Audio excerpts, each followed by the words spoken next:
Hi, welcome to my tutorial. I am going to be conducting a four-part series tutorial on toning and color managing images for newsprint reproduction. A valid resource for newsprint ad design, if you want to look into it, is www.snapquality.com. What I'm going to demonstrate is how to properly apply color management and how to quickly tone some images for newsprint reproduction. Newsprint is a much trickier medium to adjust photos for, and no adjustments to photos probably will result in poor reproduction of photo quality in the final product, and whether it's an ad or an editorial image. So adjusting photos for newsprint is a very important thing in the grand scheme of all newsprint production workflow. It basically all starts with the front end and caters to the old garbage in, garbage out theory. Today we're going to show you how to take photos and quickly improve them and get them to where they need to be in Adobe Photoshop. I'm going to walk through the first one real slow and methodical and explain the steps as I go.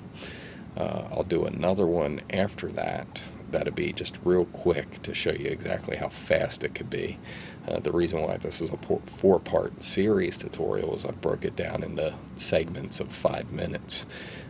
This first minute being just a basic introduction of what we're going to be doing. And then in later tutorials, I'll get into more explanation about effective image resolution, dot gain, creating actions and automation in Photoshop for this type of stuff, so you don't have to remember it all the time. You can run an action and it'll step you through all the processes, and we'll talk a little bit about some of the other gotchas to watch for in a newspaper in setting up your files and your color management settings. But for this tutorial only, we're just going to focus on quick down and dirty process for applying color management and toning the image.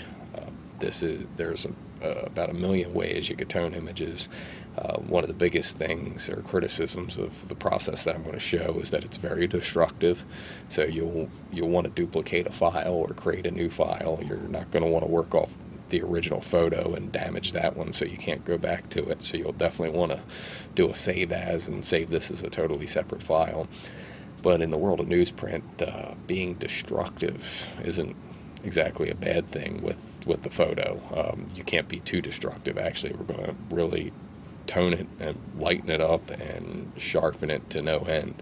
So the only thing that I could advise is that you save this as a duplicate file and don't overwrite your original one if you want to protect the quality, the original quality of your photo. But for newsprint, this will work real good. It's a real quick process. It's down and dirty, and it'll get you the results that you need. And with that, if you go and look for the second step to this tutorial, we'll start getting into the image toning part.